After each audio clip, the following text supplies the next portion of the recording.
Welcome back students. हम पिछली दफ़ा जो है सबसे इम्पॉर्टेंट चीज़ जो कर रहे थे वो था पोजीशन रिप्रेजेंटेशन को हम अंडरस्टैंड कर रहे थे कि जो स्टेट फंक्शंस हैं इनको पोजीशन रिप्रेजेंटेशन में कैसे एक्सप्रेस करते हैं। और उसके लिए जो हमारी सबसे इम्पॉर्टेंट एग्ज़ाम्पल थी वो इन्फिनिट पोटेंशियल वेल है, जिसमें पार्टिकल कन्फाइंड है with in the walls of the well. It's a free particle with in the well, जिस तरह इधर दिखाया गया है कि ये पार्टिकल फ्री है विद इन द वेल और ये पार्टिकल वेल से बाहर नहीं जा सकता। अच्छा, वो बेसिकली हमने जो श्रोडिंगर इक्वेशन सॉल्व की, टाइम इंडिपेंडेंट श्रोडिंगर इक्वेशन कह लें या हैमिल्टोनियन की आइगन वैल्यू इक्वेशन कह लें, उसको हमने सॉल्व किया और सॉल्व करके जो बहुत इंपॉर्टेंट रिज़ल्ट हमारे सामने आया वो ये रिज़ल्ट्स थे जहाँ पे हमने आइगन फंक्शंस डिटरमिन किए। तो ये जो आइगन फंक्शंस हैं, या हम आप कह लें कि इन्फिनिट पोटेंशियल वेल के जो वेव फंक्शंस हैं, उनमें इम्पॉर्टेंट चीज़ ये है कि जो एक क्वांटम नंबर n आता है और जो वेव वेक्टर्स हैं के वो क्वांटाइज्ड होते हैं and they are quantised in terms of in the units of pi over a, where a is the width of the well. अब ये quantization of the wave vector के नतीजे में जो एनर्जी है वो भी क्वांटाइज हो जाती है और वो यूनिट्स ऑफ E1 है, यानी ये सारा कुछ जो है इतना हिस्सा ये E1 बन जाता है और ये स्केल करती है n स्क्वायर के साथ। Kn जो है वो n से और E जो है, क्योंकि एनर्जी जो है वो ये जो है h bar square Kn square होता है, तो k स्क्वायर आता है, इसलिए n स्क्वायर के साथ स्केल करती है, यानी n स्क्वायर के साथ तब्दील होती है। उसके अलावा जो इम्पोर्टेंट चीज़ है ये जो है नॉर्मलाइज्ड वेव फंक्शन है, दैट्स वेरी इम्पोर्टेंट। ये square root of 2 over a जो है ये नॉर्मलाइजेशन फैक्टर है या कोफिशिएंट है। अब क्योंकि ये हैमिल्टोनियन के आइगन फंक्शंस हैं और हैमिल्टोनियन एक हर्मिशियन ऑपरेटर है, तो जो बुनियादी प्रॉपर्टीज़ हैं हर्मिशियन ऑपरेटर्स की कि उसके आइगन बेसिस जो है या आइगन फंक्शन जो हैं वो कंप्लीट होंगे और ऑर्थोनॉर्मल होंगे, वो ये वेव फंक्शंस भी सेटिस्फाई करते हैं। उसके अलावा ये है कि अगर आपको स्टेट दे दी जाए at some time t is equal to 0, जो इसको हम सुपरपोजिशन के तौर पे ले सकते हैं, कोहेरेंट सुपरपोजिशन के, यानी कि हम किसी भी स्टेट को जो कि इन्फिनिट पोटेंशियल वेल की बाउंड्री कंडीशंस को सेटिस्फाई करते हैं, उस स्टेट को आप एक्सपेंड कर सकते हैं in terms of these eigen functions phi n x. जो एक्सपेंशन कोफिशिएंट्स हैं वो Cn है और उनको Cn को भी डिटर्मिन किया जा सकता है, वो इधर बताया गया है कैसे उसको डिटर्मिन किया जाता है इन टर्म्स ऑफ जो आपको इनिशियल वेव फंक्शन दिया हुआ है और ये जो आइगन फंक्शन दिए हुए हैं, इनकी मदद से इंटीग्रेट करके आप वो कोफिशिएंट्स डिटर्मिन कर सकते हैं। अच्छा, अगर वो इनिशियल स्टेट को आपने एक्सपेंड कर दिया है इन terms of these eigen function, बिल्कुल उसी तरह जैसे कि स्पिन हाफ प्रॉब्लम के अंदर हम किसी भी इनिशियल स्पिन हाफ स्टेट को एक्सपेंड कर सकते थे SZ की बेसिस में, फॉर एग्जांपल के तौर पर, इसी तरह हम जो है ये इस वेव किसी जनरल वेव फंक्शन को जो कि इन बाउंड्री कंडीशन को सेटिस्फाई कर रहा है, उसको हम जो है ये वैसे तो जनरल वेव फंक्शन को हम एक्सपेंड कर सकते हैं in terms of these eigen functions. अच्छा, अगर हमने एक्सपेंड कर दिया इन टर्म्स ऑफ आइगन फंक्शंस, तो हमारे पास एक इनिशियल स्टेट आ गई है। अब इनिशियल स्टेट से हमने टाइम इवॉल्व्ड स्टेट मालूम करनी है, तो वही प्रिस्क्रिप्शन है, वही तरीक़ेकार है जो पहले भी था कि आपने ये एनर्जी डिपेंडेंट फेज फैक्टर्स से मल्टीप्लाई करना है, जो कि ये दिए हुए हैं इधर, और ये जो En आ रहा है वो इस केस के अंदर स्पिन हाफ के लिए और था एनर्जी आइगन वैल्यूज़, जहाँ पे ये हैं जो अभी हम थोड़ी देर पहले ऊपर हमने देखा था, तो वो आपने डालना, याद रखना है कि ये समेशन के अंदर आ रहे हैं, तो एनर्जी की डिफरेंट वैल्यूज़ जो हैं वो फेज फैक्टर्स में आती चली जाएंगी। फिर हमने ये देखा था कि ये जो है px की ग्राउंड स्टेट नहीं, वो साफ ज़ाहिर भी था क्योंकि हैमिल्टोनियन की ग्राउंड स्टेट है, px स्क्वायर की ये ग्राउंड स्टेट है, क्योंकि हैमिल्टोनियन जो है px स्क्वायर्ड है, तो उसकी तो ग्राउंड स्टेट होनी, उसकी तो आइगन फंक्शन होना ही है, क्योंकि हमने उसी की आइगन वैल्यू इक्वेशन सॉल्व करके इसको हासिल किया। अच्छा, अब हम जो है एक दो फिर हमने एंड में ये भी चीज़ देखी थी कि एक्सपेरिमेंटली यानी एक्सपेरिमेंटल वर्ल्ड में, प्रैक्टिकल वर्ल्ड में आप जो है ये इस किस्म की इन्फिनिट पोटेंशियल वेल कैसे जो है फैब्रिकेट कर सकते हैं, बना कैसे सकते हैं। वो भी हमने देखा था कि आजकल ऐसी एक्सपेरिमेंटल टेक्निक्स हमारे पास अवेलेबल हैं जिनमें आप मुख्तलिफ सेमीकंडक्टर्स को ग्रो कर सकते हैं, एक लेयर के ऊपर दूसरी लेयर, दूसरी लेयर के ऊपर तीसरी लेयर। तो इस तरीके से आप जो हैं ये क्वांटम वेल्स बना सकते हैं, और क्वांटम वेल डायोड लेज़र जो है उसकी बहुत बड़ी एग्ज़ाम्पल है। तो ये चीज़ें ऐसी हैं कि जो सिर्फ किताबी नहीं हैं बल्कि इनका हकीकत की दुनिया से गहरा ताल्लुक़ है, और बहुत सारी जो प्रैक्टिकल एप्लीकेशंस हैं, डिवाइसेस हैं, जैसे कि लेज़र्स हैं, डायोड लेज़र्स हैं, वो इसी क्वांटम मैकेनिकल जो है प्रिंसिपल्स के ऊपर बेस्ड है। तो जो आपने इधर सीखा है वो डायरेक्टली वहाँ पे अप्लाई होता है। इसी चीज़ों को सीख कर समझ के लोगों ने वो चीज़ें, वो डिवाइसेस इन्वेंट भी की। अच्छा, अब हम एक दो छोटी मोटी चीज़ें जो रह गई हैं इसके हवाले से, उसको हम आज पहले कंसिडर कर लेते हैं। एक तो ये है कि अगर आप अपनी टेक्स्ट बुक पे जाएं तो एग्ज़ाम्पल है 5.3, वो वर्थ वाइल है देखना। उसकी वजह यह है कि एग्ज़ाम्पल 5.3 में जो है वो नंबर्स डाल के यानी वैल्यूज़ डाल के, मसलन अगर आप ये मालूम करना चाहते हैं कि एक इलेक्ट्रॉन की ग्राउंड स्टेट एनर्जी क्या है, तो वो ग्राउंड स्टेट एनर्जी का मतलब है इन्फिनिट पोटेंशियल वेल। तो वो जो है n=1 लेवल जो है वो ग्राउंड स्टेट है, ठीक है ना, यानी n=1 स्टेट जो है वो ग्राउंड स्टेट है। और आपको याद है ना कि ये यहाँ पे शुरू में मैंने जो इधर बताया था कहीं पे, यहाँ पे देखिए ना, ये एनर्जी आइगन वैल्यूज़ जो हैं वो इस तरीके से गिवन है, ठीक है। n=1 अगर आप ले लेते हैं ना, कहीं पे मैंने बताया है ना, En जो है वो इस तरीके से लिखा जा सकता है इन टर्म्स ऑफ E1 जो है वो सारे π² h², ये फैक्टर्स। तो n सबसे कम एनर्जी वाली जो लेवल होगी या सबसे कम एनर्जी वाली जो स्टेट होगी वो ग्राउंड स्टेट कहलाती है बाय डेफिनेशन। तो स्टेट्स की एनर्जी जो है वो n² के साथ बढ़ रही है। n जो है वो सबसे कम जो n की वैल्यू है वो 1 है, 1 2 3 डिफरेंट वैल्यूज आ सकती हैं। तो सबसे कम जो वैल्यू आपके पास आएगी एनर्जी की वो n=1 वाली एनर्जी होगी, यानी जब n को 1 आप डालेंगे तो n=1 स्टेट जो है कॉरस्पॉन्डिंग स्टेट वो ग्राउंड स्टेट कहलाएगी। तो जो हम कहते हैं कि ये ग्राउंड स्टेट ना इन्फिनिट पोटेंशियल वेल के लिए, तो हमारी मुराद होती है सबसे कम एनर्जी वाली स्टेट, और वो n=1 स्टेट होती है। तो E1 वाली जो ग्राउंड स्टेट है, ग्राउंड स्टेट एनर्जी जो है वो आपके पास π² h² twice of m electron का मास।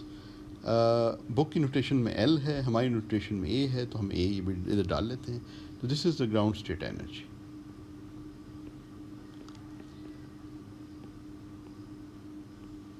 ठीक है ना, यानी सबसे कम जो है एनर्जी वाली स्टेट जो है वो ग्राउंड स्टेट है, और उसकी एनर्जी ये है। अब अगर ये सारे वैल्यूज़ वगैरह आप डालें ना इसके अंदर, पाई की वैल्यू, h बार की value, mass of the electron की वैल्यू, और जो आमतौर पे जो ये वेल्स होती हैं उनकी वेट डालें, वो नैनोमीटर स्केल में होती हैं। तो अराउंड अगर ए को आप 0.2 नैनोमीटर डाल दें तो ये जो एनर्जी आपके पास आती है इलेक्ट्रॉन वोल्ट्स में आती है। तो ये आप इस स्मॉल साइज़ की, यानी ये बेसिकली जब हम कहते हैं nano technology, basically this is nano technology creating devices, materials and structures on the nano scale. तो ये किया जा सकता है, जिस तरह मैंने पिछला बताया था कि ये आप जो है ये लैब्स में फैब्रिकेट कर सकते हैं, ये कोई मुश्किल काम आप नहीं समझा जाता। तो ये एक तरह से आप जो कि क्वांटम मैकेनिक्स सीख रहे हैं, तो ये बड़ा बज़ वर्ड इस्तेमाल किया जाता है नैनो टेक्नोलॉजी का, तो आप बेसिकली नैनो टेक्नोलॉजी भी साथ सीख रहे हैं। तो ये क्वांटम मैकेनिक्स ही अंडरलाइंग है, ये सारे नैनो टेक्नोलॉजी के पीछे जो है आप पे क्वांटम मैकेनिक्स सीख, और आपको अब जो है क्वांटम मैकेनिक्स इस हद तक सीख रहे हैं कि वो ये सब चीज़ें आप समझ सकते हैं, उसकी प्रॉपर्टीज़ आप अंडरस्टैंड कर सकते हैं। अच्छा जी, एनीवे तो ये जो है ये 9.4 इलेक्ट्रॉन वोल्ट, थोड़ा सा आपको पता होना चाहिए कि ये इन आम तौर पे ये जो क्वांटम बेल्स हैं इनमें एनर्जी स्केल्स क्या हैं, किस रेंज ऑफ एनर्जीज होती हैं, तो ये इलेक्ट्रॉन वोल्ट एनर्जीज होती हैं, इस तरह समझ लें आप। और ये एटॉमिक बाइंडिंग एनर्जीज के लगभग होती हैं। अच्छा, अब अगर आप दो एनर्जी लेवल्स का अगर आप ये मालूम करने की कोशिश करें कि ये आपके पास ये इन्फिनिट पोटेंशियल वेल है या एक पोटेंशियल वेल है, उसमें ये n is equal to 1 level है, ये n is equal to 2 level है, जिसको कह लेते हैं n इज इक्वल टू 1, ये n इज इक्वल टू 2। आपको ऐसी डिवाइस बनाना चाहते हैं जो कि उस लाइट को इस्तेमाल करे जो इस n इज इक्वल टू 2 से n is equal to 1 transition के ज़रिए से हमें मिले, यानी कि वो फोटॉन्स जो कि आपको इलेक्ट्रॉन की transition from the n is equal to 2 state या 2 लेवल से 1 लेवल पे अगर ट्रांजिशन हो उसको, तो ये थोड़ा सा जो है ये उस सेंस में मैं बता रहा हूँ कि जिस तरह आप लेज़र्स अगर बनाएंगे तो वो इन्हीं ट्रांजिशन से आप वो लेज़र लाइट हासिल करते हैं, तो उसकी एनर्जी रेंज क्या होगी उसके मालूम करने के लिए आपको, अगर आपने 2 और 1 लेवल से ट्रांजिशन करनी है तो वेव लेंथ जो है वो आप लिख सकते हैं in terms of the energy difference between the two states. ठीक है, तो ये HC हो गया। अब E2 जो है, अब याद रखें कि ये जो En है ये n² E1 है क्वांटम वेल के अंदर, तो E2 जो होगा for n is equal to 2 हो जाएगा, for n is equal to 2 ये E2 हो जाएगा, E2 would be 4 times E1। ठीक है, तो हम इधर लिख सकते हैं कि 4 टाइम्स ये E1 है माइनस E1, तो ये HC जो है ये 3 टाइम्स E1 हो जाएगा। ठीक, E1 की एनर्जी हमने ऊपर हासिल कर ली थी जो कि E1 एनर्जी जो है वो ये 9.4 इलेक्ट्रॉन वोल्ट थी। ये अगर एनर्जी इसमें डाली जाए और ये सब वैल्यूज़ डाली जाएँ तो आपके पास ये वेवलेंथ जो निकल आती है 44 नैनोमीटर्स। तो जो इसका मतलब ये है कि इस वेवलेंथ का फोटोन एमिट होगा या अब्जॉर्ब होगा जब आपकी ट्रांजिशन, इलेक्ट्रॉन की ट्रांजिशन हो रही है from the n is equal to 2 level to 1 level हो गया तो एमिशन ऑफ फोटोन होगा, 1 से 2 का होगा तो अब्जॉर्प्शन ऑफ फोटोन होगा, और उसकी वेवलेंथ क्या होगी वो 44 नैनोमीटर्स होगी।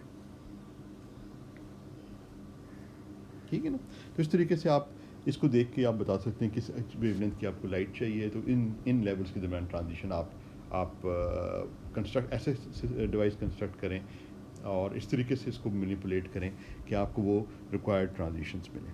तो इस तरीके से आप जो है ना बेसिक क्वांटम मैकेनिकल प्रिंसिपल इस्तेमाल करके आप जो हैं ये इस तरह की डिवाइसेस और प्रैक्टिकल डिवाइसेस कंस्ट्रक्ट कर सकते हैं जो कि हमारी ज़िंदगी में जिन्होंने बहुत बड़ी बड़ी तब्दीलियाँ ये डिवाइसेस लाई हैं, और उनके पीछे अंडरलाइंग उनके पीछे ये प्रिंसिपल्स ऑफ क्वांटम मैकेनिक्स ही हैं जो आप सीख रहे हैं। तो जो डिवाइसेस भी आप उठा के इधर उधर देखें अपने इर्द गिर्द, वो सारी की सारी जो है ना वो क्वांटम मैकेनिक्स ही पे बेस्ड है, जितनी भी मॉडर्न इलेक्ट्रॉनिक डिवाइसेस हैं। अच्छा जी, अब हम एक और एग्ज़ाम्पल देखते हैं समझने के लिए। Let's consider another example, and this example has to do with expectation value. Find the expectation value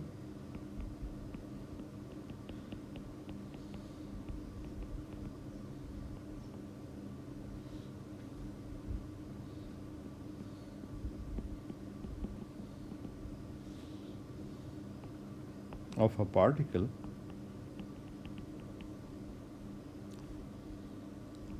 in the ground state. तो स्टेट बताना भी ज़रूरी है, जिस किस स्टेट में बताया ना, एक्सपेक्टेशन वैल्यू के लिए आपको ये बताना है कि किस ऑब्जर्वेबल की एक्सपेक्टेशन आपने मालूम करनी है, तो वो उसके कॉरस्पॉन्डिंग ऑपरेटर आ जाएगा, और साथ साथ वो स्टेट भी स्पेसिफाई करनी है किस स्टेट के अंदर उसकी एक्सपेक्टेशन आप मालूम करें ऑफ इन्फिनिट पोटेंशियल वेल।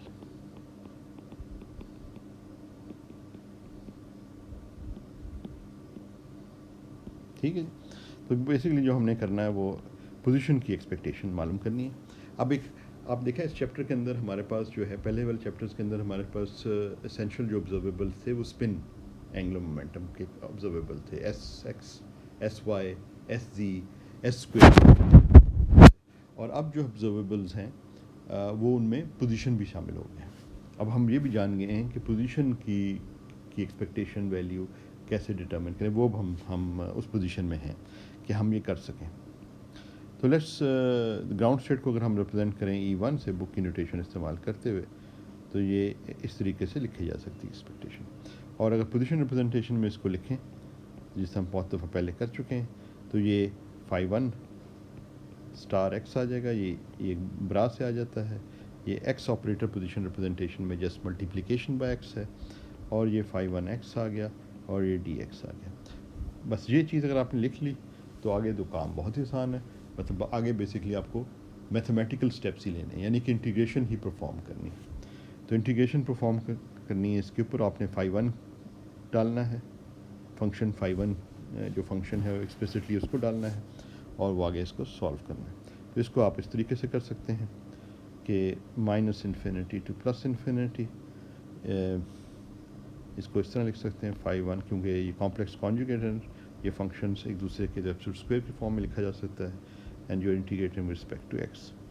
अब आपने सिर्फ और सिर्फ ये काम यही करना है, इसका फाई 1 एक्स की वैल्यू डालनी है और एक्स का एब्सोल्यूट स्क्वायर लेना है, और फिर इंटीग्रेशन करनी है। तो जब आप स्क्वायर करेंगे तो 2 over square root of L, हमारे में नोटेशन में ए है, तो let's keep with a, 2 over a, और आपके पास 0 टू ए, क्योंकि जो a to infinity plus infinity and minus infinity 0 जो है, ये वेव फंक्शंस जो हैं, तमाम wave function phi n x जो हैं वो ज़ीरो हो रहे होते हैं। तो इसलिए इंटीग्रेशन लिमिट जो है वो minus infinity two plus infinity भी आप लिख सकते हैं, और चाहें तो 0 टू ए लिख लें, वो एक ही बात है, क्योंकि बाकी वाला हिस्सा वैसे ही वो कंट्रीब्यूट नहीं कर रहा। तो ये sine squared pi x over a आ जाएगा, ठीक है। अच्छा, और ये अपनी integration with respect to x कर रहे हैं, ठीक है। अब हम इधर अब हमारा टास्क बेसिकली इस इंटीग्रेशन को परफॉर्म करना रह गया, जो कि कोई इतना मुश्किल नहीं है। तो let y is equal to, हम चेंज ऑफ वेरिएबल कर लेते हैं, क्योंकि ये पाई एक्स ओवर ए आ रहा है, तो ये पाई ओवर ए साथ साथ लेके जाने का कोई मकसद नहीं है, कांस्टेंट है। तो इसको एक चेंज ऑफ वेरिएबल कर लेते हैं, वाई को लिख लेते हैं पाई ओवर ए एक्स, ठीक है। तो जब हम ये करें तो ये बेसिकली फिर जब x इज़ इक्वल टू 0 होगा तो y 0 होगा, जब x is equal to a होगा जो कि अपर लिमिट है, तो ये y इज़ इक्वल टू पाई हो जाएगा। तो इसका मतलब है हमारी जो इन टर्म्स ऑफ y जो हमारे पास ये एक्सपेक्टेशन वैल्यू है, ये हो जाएगी 0 to pi y sine squared y dy। ये अब कुछ सिंप्लीफाई हो गया। अब आगे जो है ना, आप जो है वो हाफ एंगल फार्मूला वगैरह इस्तेमाल कर सकते हैं कि साइन स्क्वायर को कॉस की फॉर्म में लिख दें, एंड सो फोर्थ। तो ये आप इस तरह लिख सकते हैं कि 0 to pi y 1 minus cos 2y divided by 2 dy, ठीक है। अब आपके पास ये दो इंटीग्रेशंस बन गई 1/2। अब हम वापस, ये एक्चुअली मैंने एक्सपेक्टेशन लिखी है, तो मुझे इस पर या ओके सही है। तो ये हमारे पास ये आ गया।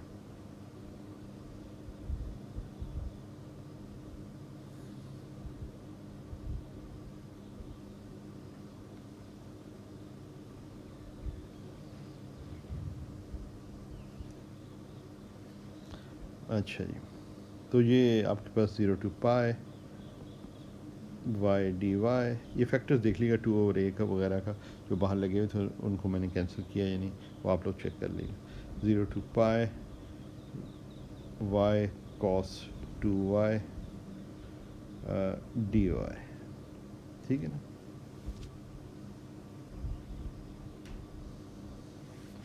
तो ये आपके पास बेसिकली मैंने इधर क्या किया था, आपके दोबारा से बता देता हूँ। ये x को जो है हम लिख सकते हैं, this implies x is equal to a y over pi, ठीक है, and dx is equal to a over pi dy, ठीक। तो फिर हमारे पास ये आ गया था। अच्छा जी, तो ये हमारे पास ये जो है ये चीज़ आ गई। अब इधर हम चाहें तो इसको इंटीग्रेशन बाय पार्ट्स कर सकते हैं। इसके इंटीग्रेशन बाय पार्ट्स करके हम इसको आगे सॉल्व कर सकते हैं। तो let's just go ahead with this. Y square over 2 0 to pi minus, अगर हम इस तरह करें कि इसको कंसिडर कर लें, आपको याद होगा ना इंटीग्रेशन बाय पार्ट्स में u dv होता है। अगर आपके पास इस किस्म का इंटीग्रल है तो एक आपके पास टोटली इंटीग्रेटेड v फंक्शन हो जाता है माइनस v du। तो आइडेंटिफाई आप कर सकते हैं कि इसमें इसको आप u कह सकते हैं, इस वाले को u कह सकते हैं, और इसको जो है dv कह सकते हैं। तो इसका मतलब ये है कि पहले वाले पार्ट में इस dv का जो है ना इंटीग्रेट करना पड़ेगा इसका। जब इसको इंटीग्रेट करेंगे तो आपके पास u तो वैसे का वैसे ही आ रहा है ये u, और v जो है जब इसको इंटीग्रेट करेंगे तो ये साइन बन जाएगा, sine 2y divided by 2 0 to pi minus 0 to pi. अब आपने ये v लिख दिया, v आपका ये है, so sine 2y divided by 2, और जो du है वो dy बन जाएगा। हाँ ठीक है। और जब आप इसको इंटीग्रेट करेंगे तो ये आपको दे देगा 1/2, बाहर आप ले सकते हैं। तो ये इंटीग्रेशन जो है साइन की वो आपको cos 2y डिवाइडेड बाई 2 दे देगी।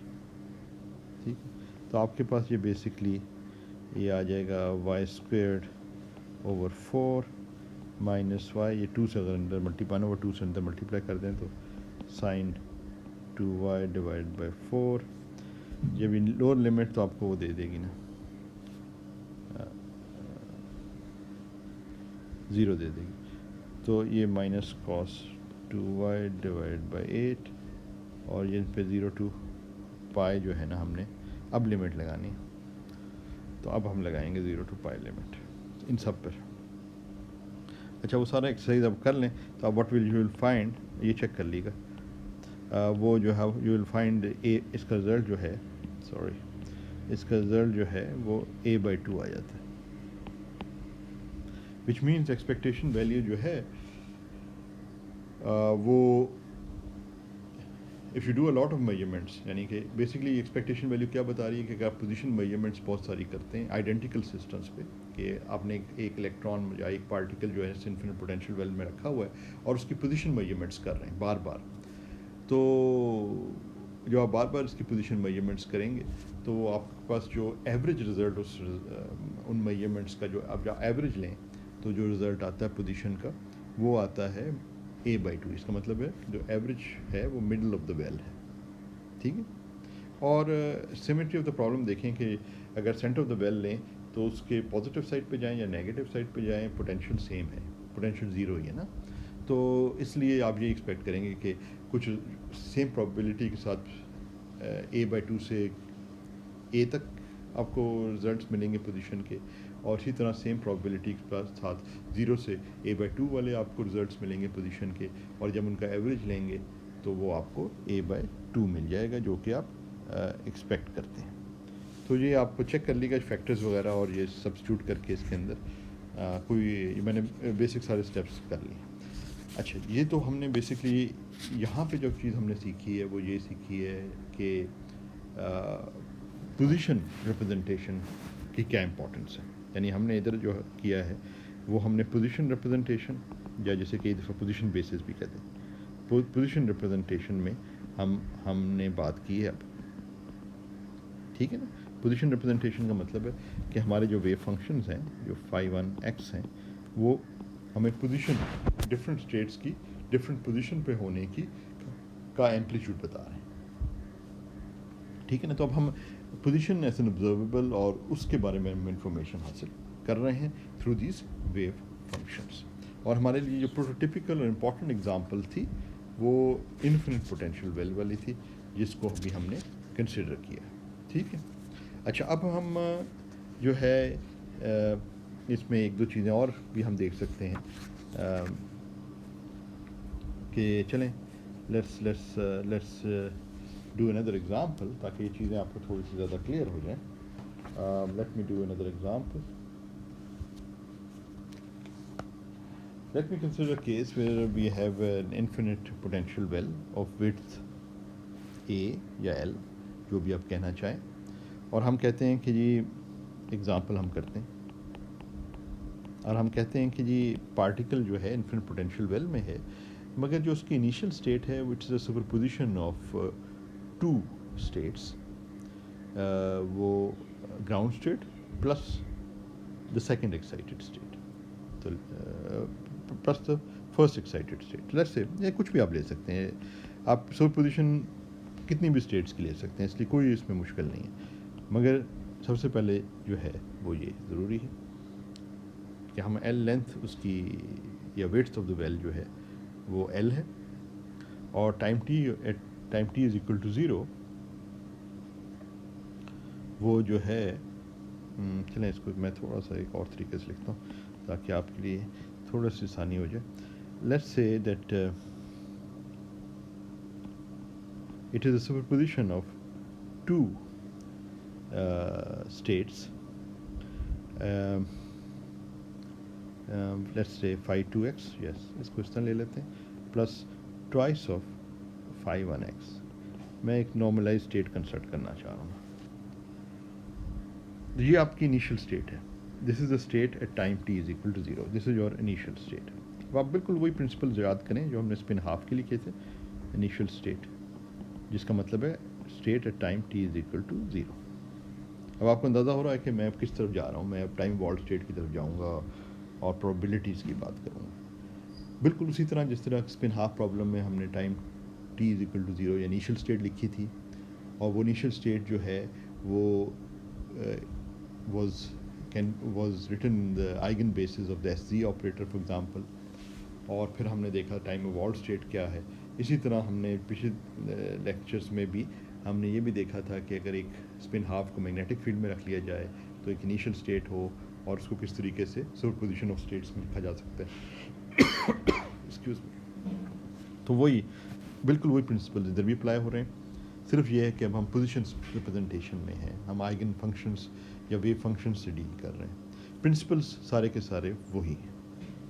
अच्छा, अब ये सुपरपोजिशन इन्फिनिट पोटेंशियल वेल वाली प्रॉब्लम में it's a superposition of two eigen states, one is the first excited state n is equal to two state, ये टू जो याद करें फर्स्ट एक्साइटेड स्टेट कर सकते हैं, ये ग्राउंड स्टेट है, n is equal to one जो है वो ग्राउंड स्टेट है, ये इसका कोफिशिएंट 2 है, इसका कोफिशिएंट 1 है। पहली चीज़ जो हमने चेक करनी है, कुछ भी इसके साथ करना है तो हमें ये चेक करना है कि ये नॉर्मलाइज्ड होनी चाहिए। तो अगर हम देखें तो इसका कोफिशिएंट का एब्सोल्यूट स्क्वायर करें 4 है, इसका 1 है, 4 प्लस 1 5 बन जाता है, तो ये नीचे आपके पास 1/5 आ रहा है स्क्वायर रूट, तो वो भी 5 बन जाता है, तो इसका नॉर्मलाइज्ड स्टेट। अच्छा, अब हमारे पास क्वेश्चन ये है कि पहला क्वेश्चन हम ये रख सकते हैं, पहला क्वेश्चन हम ये रख सकते हैं कि what is the time evolved state.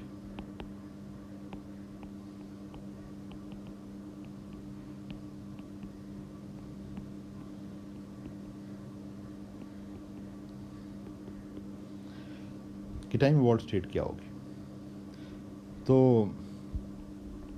Sai x 0। अच्छा, इधर एक चलें कोई नहीं, टाइम इवॉल्व्ड स्टेट क्या होगी, let's write the time evolved state 1/√5, बाहर वैसे का वैसा आ जाएगा। टाइम इवॉल्व्ड स्टेट का मतलब ये है कि ये जो phi 2x स्टेट है इसके साथ जो प्री फैक्टर मल्टीप्लाई होगा, वो जो फेस फैक्टर मल्टीप्लाई होगा, उसमें जो एनर्जी आ रही होगी उसकी स्टेट की कॉरस्पॉन्डिंग एनर्जी होगी जो कि E2 है, ठीक है। इसी तरह जो है अगले वाले में 2 है, phi 1x है, इसके साथ भी टाइम इवॉल्व्ड स्टेट हासिल करने के लिए, क्योंकि ये स्टेट्स जो हैं ये हैमिल्टोनियन की आइगन बेसिस में लिखी हुई हैं, यानी एनर्जी आइगन बेसिस में है, तो हम वो अपना वो जो तरकीब थी वो इस्तेमाल कर सकते हैं कि टाइम इवॉल्व्ड स्टेट हासिल हो जाती है फेज़ फैक्टर के साथ, मगर ध्यान में रखिएगा कि वो एनर्जी आइगन बेसिस में उनको एक्सपेंड करना ज़रूरी है। और हम ये जो स्टेट्स हैं phi n(x) स्टेट्स जो हैं ये एनर्जी के आइगन स्टेट्स हैं, ये हमने energy eigen value equation solve करके इनको हासिल किया था इन्फिनिट पोटेंशियल वेल के लिए, तो ये उस बेसिस में ही लिखी हुई हैं, इसलिए हम डायरेक्टली ये फेस फैक्टर्स लगा सकते हैं, इस्तेमाल कर सकते हैं। तो अब ये टाइम इवॉल्व्ड स्टेट आ गई। अब इसकी एक्सप्लिसिट फॉर्म अगर आप लिखना चाहते हैं तो हमें जो है कि इस पोजीशन के साथ कैसे वेरी करती है, तो हम ये फाई टू एक्स की एक्सप्लिसिट फॉर्म डाल सकते हैं। एक्सप्लिसिट फॉर्म डालने का मतलब ये है कि ये जो यहाँ से जो आपके पास फाई एन एक्स लिखे हुए हैं ना, तो वह एन की जगह 2 डालकर और इसकी बजाय ये नॉर्मलाइज को चले जाए। हाँ, इधर ये जो है ना, इसमें जहाँ एन आ रहा है ना, वहाँ कॉरस्पॉन्डिंग एन डाल के आप explicit form as a function of position जो है, फंक्शन ऑफ एक्स जो है, वो आप हासिल कर सकते हैं और वो इधर डालते हैं।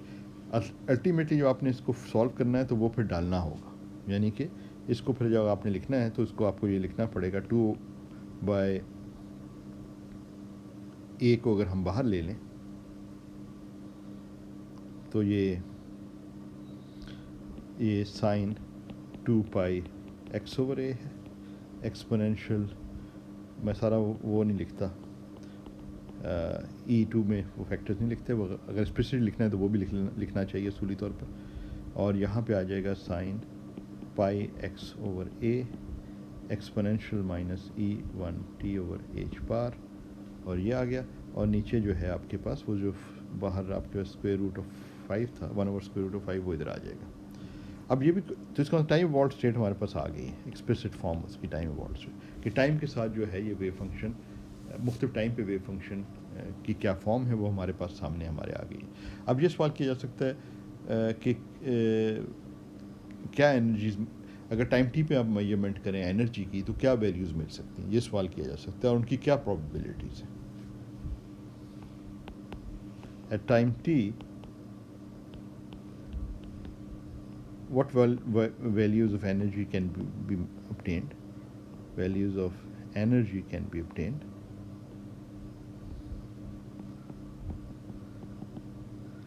and with what probabilities.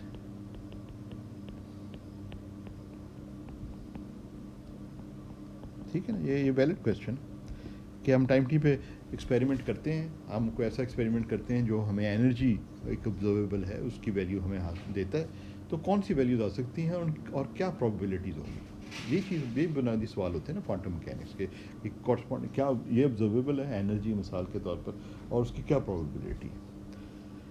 तो यहाँ पे जो है आपके पास एनर्जी की कौन सी वैल्यूज आ सकती हैं। आप जब मेजरमेंट्स की करेंगे तो दो स्टेट्स की लीनियर कॉम्बिनेशन है, n = 1 और n = 2, तो दो ही एनर्जीज आ सकती हैं। E1 आपको वैल्यू मिल सकती है, E1 का मतलब है pi squared h bar squared over 2m a squared value मिल सकती है, या और ये किस प्रोबेबिलिटी के साथ मिलेगी, ये मिलेगी इसका कोफिशिएंट जो है ये स्क्वायर रूट 2 ओवर a, तो इनके साथ लगा हुआ है ना अंदर, वो स्टेट का हिस्सा है, तो कोफिशिएंट जो है वो 2 है, तो आप जो कोफिशिएंट है वो basically 2 over square root of 5 है, और उसका जो एब्सोल्यूट स्क्वायर करते हैं तो प्रोबेबिलिटी आपको देते हैं, तो प्रोबेबिलिटी जो बन जाएगी वो 4 ओवर 5 के साथ इसकी प्रोबेबिलिटी है। और E2 जो है जिसमें यहाँ 4 टाइम्स ये हो जाएगा E2,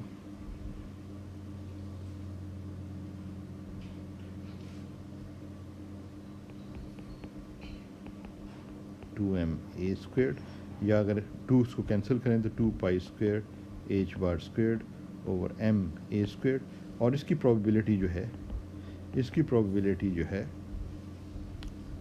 वो ये वाली स्टेट है, इसका कोफिशिएंट 1 है, 1 ओवर 5 इसकी हो जाएगी।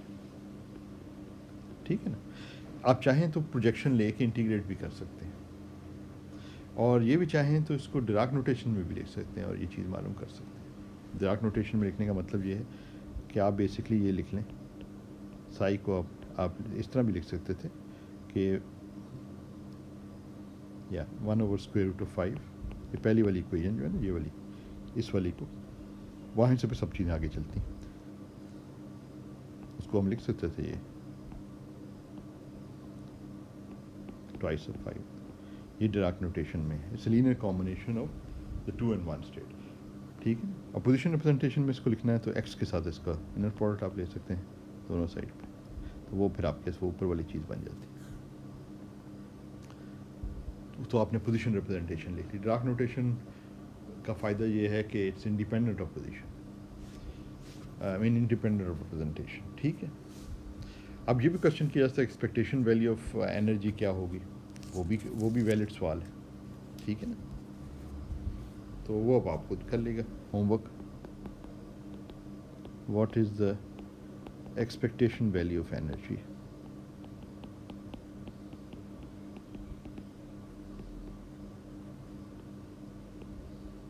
एनर्जी एट टाइम टी, ठीक है। ये तो ये अब आप खुद से कर सकते हैं, तो आसान है बिल्कुल। तो ये बेसिकली हमने जो है ये हमने देखा कि हम किस तरीके से ये पोजीशन रिप्रेजेंटेशन में वही जो चीज़ें हमने पहले सीखी थी, अब हमने उसको बेसिकली ट्रांसलेट किया है पोजीशन रिप्रेजेंटेशन। तो these are all very important interesting questions which are related to position representation.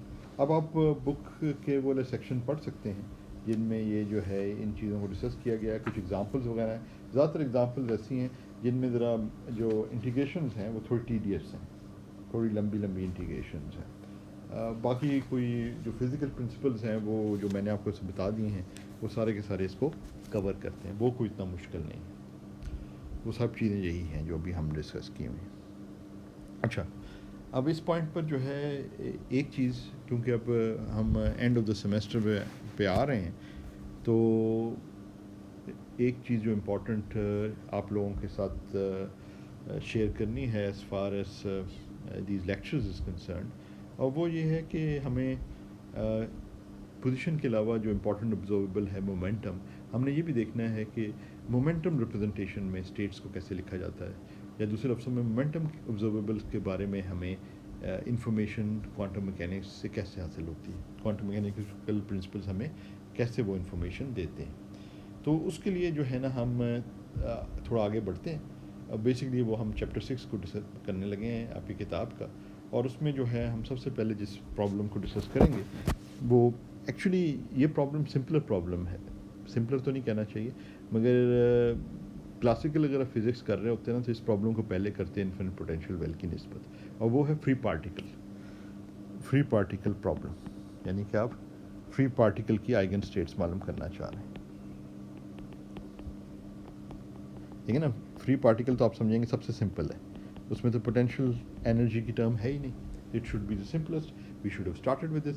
मगर कुछ कॉम्प्लिकेशंस हैं क्वांटम मैकेनिक्स में जिसकी वजह से फ्री पार्टिकल जो सॉल्यूशंस हैं उनको थोड़ा देर बाद में टैकल किया जाता है। तो बेसिकली जो सबसे इम्पॉर्टेंट चीज़ है वो ये है कि जो फ्री पार्टिकल की जो आप आइगन वैल्यू इक्वेशन सॉल्व कर रहे हैं, वो बेसिक आइगन वैल्यू इक्वेशन तो आपकी वही है। चलें पहले उसको लिख लेते हैं। एनर्जी के आइगन वैल्यू यानी हैमिल्टोनियन के आइगन वैल्यू इक्वेशन, अगर पोजीशन रिप्रेजेंटेशन में उसको लिखें तो वही जिसको कई दफ़ा टाइम इंडिपेंडेंट श्रोडिंगर इक्वेशन भी कहा जाता है, वही आ जाती है आपके पास। और क्योंकि ये एनर्जी के आइगन फंक्शंस हैं यानी हैमिल्टोनियन के आइगन फंक्शन है, इसलिए इधर आपके सब्सक्रिप्ट जो है इधर ई भी आ रहा है।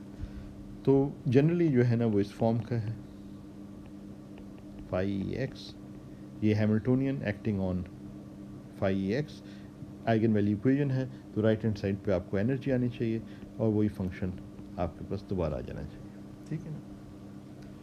अब हम अगर फ्री पार्टिकल कंसिडर कर रहे हैं, फ्री पार्टिकल, तो फ्री पार्टिकल की खसूसियत ये है कि it has no potential energy, it's in free space, सिर्फ काइनेटिक टर्म है। तो फ्री पार्टिकल के लिए वी एक्स जो है वो ज़ीरो होता है, ठीक। तो अब आपका जो है ये सिंप्लीफाई हो गई आपकी इक्वेशन, यानी ये वाली टर्म जो है आपके पास ये ज़ीरो हो गई। तो इसको हम इस तरीके से लिख सकते हैं इस बाकी इक्वेशन को,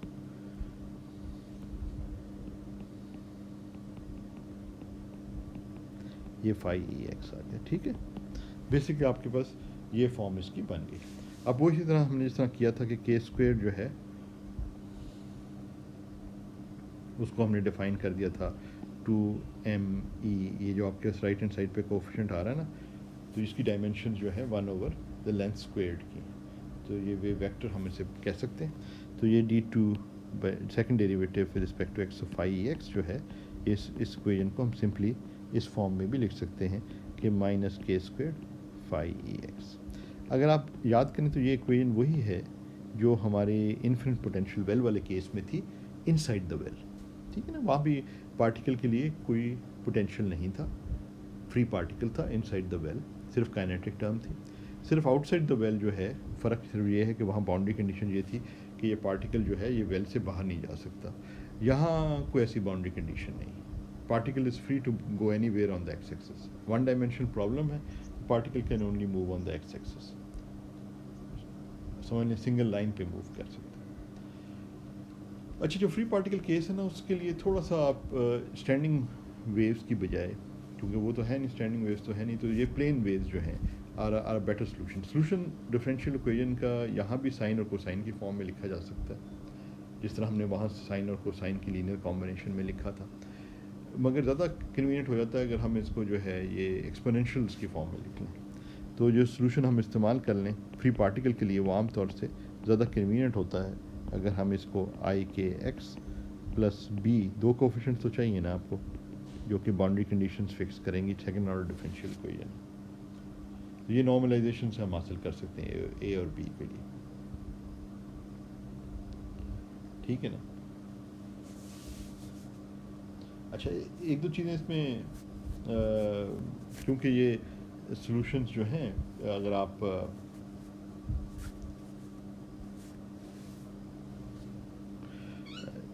इन सॉल्यूशन के टाइम एवोल्यूशन अगर हम देखें, थोड़ा सा इसको अंडरस्टैंड करने के लिए, इन सॉल्यूशंस को अंडरस्टैंड करने की कोशिश करें, तो let's look at the time evolution. Time evolution का मतलब ये है कि लेट्स से कि हमारी जो इनिशियल स्टेट है वो फाई ई एक्स है at t is equal to zero, और जो कि फाई ई एक्स जो है वो बेसिकली यही स्टेट है ऊपर। एट टाइम टी जो स्टेट हो जाएगी, क्योंकि ये स्टेट जो है ये एनर्जी आइगन फंक्शंस की फॉर्म में लिखी हुई है ना, तो हम वही तरकीब रेसिपी इस्तेमाल कर सकते हैं कि फेस फैक्टर्स मल्टीप्लाई कर देंगे तो हमें टाइम इवॉल्व स्टेट मिल जाएगी। एट टाइम टी जो हमारी स्टेट है वो हम लिख सकते हैं Sai x of T, energy eigen states हैं तो टी को थोड़ा बेहतर लिख लेते हैं, तो ये फाई एक्स हमारी जो इनिशियल स्टेट थी और उसके साथ जो कॉरस्पॉन्डिंग एनर्जी का फैक्टर है ई एस की एनर्जी है तो वो मल्टीप्लाई हो जाएगा। तो अगर हम एक्सप्लिसिटली इसको लिखें तो ये बन जाएगा, ये ऊपर से exponential i k x plus b exponential minus i k x और exponential minus i E t over h bar, ठीक है। तो इसको इस फॉर्म में भी लिखा जा सकता है अगर हम आइडेंटिफाई करें जो एनर्जी, अगर हम इफ़ चलें इसको इतना पहले मैं लिख लेता हूँ फिर आपको बताता हूँ। ए exponential i k x minus omega T इसको लिखा जा सकता है, और अगली वाली टर्म को B exponential minus i k x plus omega T लिखा जा सकता है। सिंस ये क्यों लिखा जा सकता है, since E is equal to h bar omega, ये हम जानते हैं, ठीक है ना। इसको अगर इस्तेमाल करें तो एनर्जी को अगर ओमेगा की टर्म्स में एक्सप्रेस करें तो इस तरह लिखा जा सकता है। इसको लिखने का एक मकसद है, इसको लिखने का मकसद ये है कि इन एक्सप्रेशंस को अगर आप देखें तो ये एक्सप्रेशन इस फॉर्म की बन जाती है, exponential i k x minus omega over k t plus b exponential minus i k x plus omega over k t. अब ये जो ओमेगा ओवर के ने फेज़ वेलोसिटी है, इसको वी लिख सकते हैं आप। तो अगर आप गौर करें तो ये पहला वाला फंक्शन जो है ना, ये F of x minus v t है, और ये वाला फंक्शन जो है F F x plus v t है। तो ये बिल्कुल वही है जिस तरह के आपके पास क्लासिकल मैकेनिक्स में वेव्स होती है ना, waves are described by these kind of functions. तो वेव की जो वेलोसिटी है, फेज़ वेलोसिटी, वो v है, और ये जो मैक्सिमम ऑफ द वेव जो है वो मुख्तलिफ टाइम्स पे मुख्तलिफ पोजीशंस पे प्रोपेगेट कर रहा है और विद द वेलोसिटी v, ठीक है ना। तो इसमें जो x माइनस वी टी है it represents a wave propagating to the right, x plus v t वाला फंक्शन जो है it represents the waves propagating to the left. तो एक तरह से जो हमारा free particle है, it's something like a wave which is propagating to the right and to the left, और one dimension में है तो it can only move जो है on the x axis, in the x direction, either in the positive x direction और in the negative x direction. तो आमतौर पे इसको जो हमारा ये जो वेव फंक्शन है इसको आमतौर पे इस फॉर्म में लिख लिया जाता है फाई एफ के, यानी जो free particle wave function, free particle जो वेव फंक्शन है उसको आमतौर पे इस तरह लिख लेते हैं हम शॉर्ट करके ना,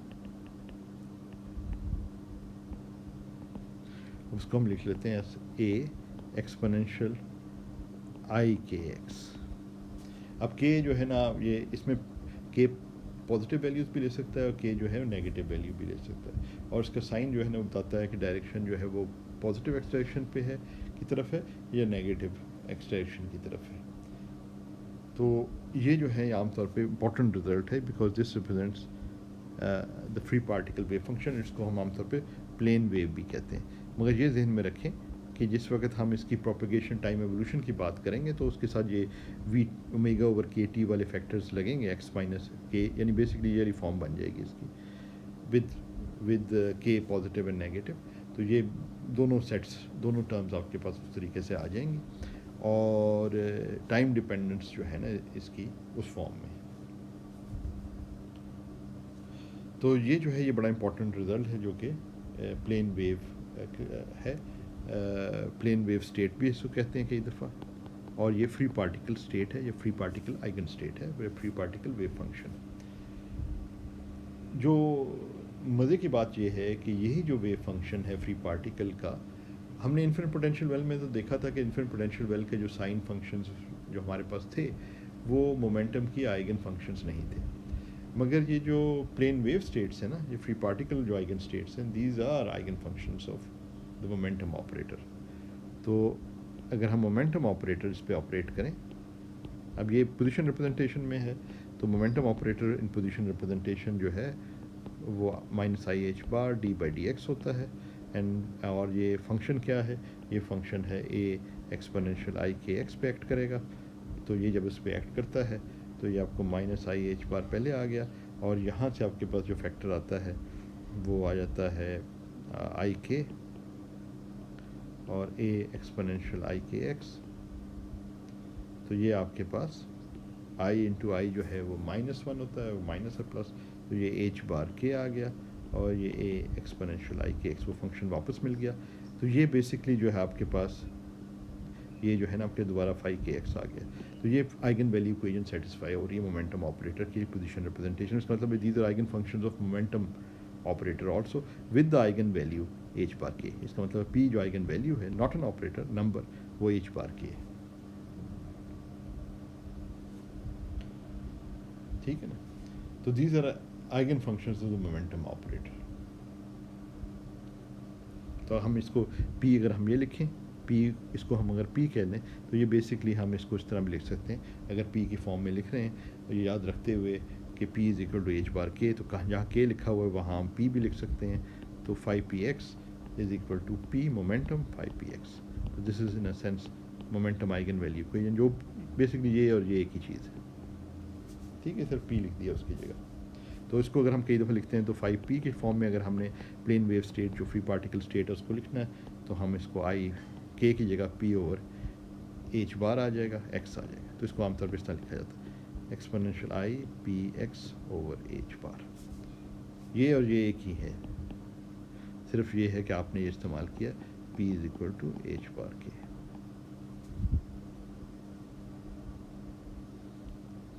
ठीक है ना। और साथ साथ आप ये भी जानते हैं कि k जो है 2 पाई बाई लैम्डा है, तो आफ्टरवर्ड्स p जो है वो h ओवर लैम्डा आ जाता है, जो कि डी ब्रॉय रिलेशन है, famous relation in quantum physics. ठीक। So you can, in that sense you can think of a free particle having a certain momentum or corresponding a certain wavelength, because the de Broglie relation, so this is another example of, जिस तरह हम एक दफ़ा discussions में भी ये चीज़ discussion under discussion I थी कि ये रिलेशन है, ये वेव पार्टिकल डुअलिटी की तरफ भी इशारा करती हैं कि momentum which an energy which are usually associated with particles, कि particles have a finite energy and a finite momentum, and हमारे पास ये जो रिलेशन है E is equal to h bar omega और P is equal to h bar k, ये एक side पे आपके पास देखा जाए तो पार्टिकल की जो है प्रॉपर्टीज़ आ रही हैं। राइट हैंड साइड पे टिपिकली जो वेव के फीचर्स होते हैं, फ्रीक्वेंसी एंड वेव वेक्टर या वेव लेंथ, वो जो है आ रहे हैं। तो ये आप एनर्जी के साथ फ्रीक्वेंसी और मोमेंटम के साथ वेव लेंथ या वेव वेक्टर एसोशिएट कर सकते हैं। तो this is an example of wave particle duality that we see in quantum mechanics. तो एनर्जी जो है फ्री पार्टिकल की वो p²/2m होती है, यानी सिर्फ काइनेटिक टर्म होती है, जिसको इस रिलेशन के मुताबिक h² k²/2m की फॉर्म में भी लिखा जा सकता है। तो अगर पार्टिकल जो है मोमेंटम फ्री पार्टिकल है तो उसकी डेफिनेट मोमेंटम है, क्योंकि जो eigen states of the momentum है वो फ्री पार्टिकल स्टेट्स हैं। तो उसका मोमेंटम अगर p है, अगर हम उसे कहें, तो उसकी जो एनर्जी है वो p²/2m है, उसका मैस m है। और अगर हम उसको का वेव वेक्टर की टर्म्स में बात करें तो वो h² k²/2m है। तो ये जो है energy of a free particle बन जाती है। It is very different from its different in the sense कि वहाँ पे जो आपके पास इन्फिनिट पोटेंशियल वेल वाली प्रॉब्लम है, अगर आपसे इसका मुवाजना करें तो वहाँ पे क्योंकि बाउंड्री कंडीशन थी तो ये केस जो है क्वांटाइज हो गए थे, उसकी वजह से एनर्जी भी क्वांटाइज हो गई थी। यहाँ पे जो है वो वेव वेक्टर्स कोई बाउंड्री कंडीशन नहीं है, तो वेव वेक्टर्स क्वांटाइज नहीं हो रहे। यहाँ continuous values of wave vectors हैं, दूसरे सब कंटिन्यूस मोमेंटम वैल्यूज़ हैं। तो ये इम्पॉर्टेंट डिफरेंस आ जाता है। जिस तरह कई दफ़ा ये क्लास में भी डिस्कशन आई है कि कब जो है ये एनर्जीज क्वांटाइज होती हैं, कब कंटिन्यूस होती हैं। तो ये आपको एग्जांपल्स मिल रही हैं कि फ्री पार्टिकल के केस में आपकी कंटिन्यूस एनर्जीज हैं, कोई वैल्यू भी एनर्जी की हो सकती है। Whereas in the infinite potential well problem they are discrete और क्वांटाइज वैल्यूज़, हर एनर्जी नहीं हो सकती पार्टिकल की अगर वो इन्फिनिट पोटेंशियल वेल वाले में है। तो आज हम इधर ही रोकते हैं, फिर यहाँ से आगे बढ़ेंगे।